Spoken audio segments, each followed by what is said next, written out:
One of my absolute favorite sporting events is the Olympic Games. And I had the benefit of representing our country back in 1980 as a member of the U.S. Olympic team, 4x100 meter relay. And if you're not familiar with track and field, or you're not familiar with the 4x100 meter relay, I really encourage you, as the Olympics come up here in late July and August, to find it on the schedule. It is one of the most electric events of the Olympic Games. And what's interesting about this event is the fastest team, in terms of the fastest four participants on a team, does not always win. In fact, quite often, that's not how it comes out, because the real challenge is being able to advance the baton around the track amongst these four participants. And the team that allows the baton to advance at the highest rate of speed is the team that's going to win. If you don't negotiate the exchanges between each of the four members, you will lose precious time, and that ends up costing teams either seconds, or they may even drop the baton very often, which means they're disqualified. Now, I'm telling you this because there's a moral to this story. As you look at the 4x100 meter relay, I'm on the track here at the University of Nevada, Reno. You can see that the color of the track is a little different in this zone that I'm in. It's darker blue than the rest of the track. This is in fact the first exchange zone on the track. So when the relay starts and the first participant enters this zone, the second participant, who's going to accept the baton, has to receive the baton in this dark blue area. If he receives it, or she receives it before the blue area, disqualified. If they receive it outside on the other side of the blue area, they're disqualified. In order to make this work, a lot of practice is required. And usually, each team will have to mark the track with a piece of tape or a piece of chalk, so many steps from the beginning of the exchange zone, and that allows the incoming runner to hit my mark. So I'm the outgoing runner. If I see you cross this piece of tape, that's when I know I need to start running, so that you don't run up on me or I don't run away from you.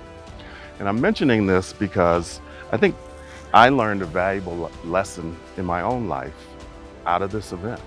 One of the first times that I participated in it, we were running against the Russian national team, and we were running in a full stadium at Boston University. I remember this. And the Russian team was on the lane inside of my team.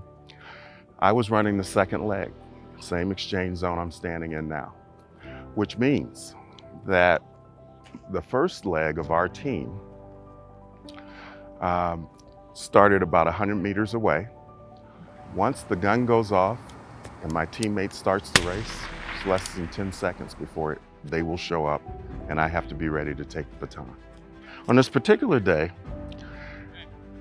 as the starter put the teams in the starting blocks, and I stood here in the exchange zone, everybody's focused on the start of the race, including the judge that is supposed to be monitoring this exchange zone. Well, as they're all focusing on the starting line, the Russian athlete, who was on the lane inside of me, walks over and takes my tape that I had used to mark my steps for when I should take off. Russian runner goes over and takes it off the track, throws it on the infield. Gun goes off, less than 10 seconds, my teammate's gonna be here. At that moment, I learned something about myself. I felt this rage, like I wanted to go over and beat the guy up. But I had to think about that for a second, because what I really wanted to do was win the race with my teammates. And getting angry, starting an altercation, wasn't going to help meet that objective.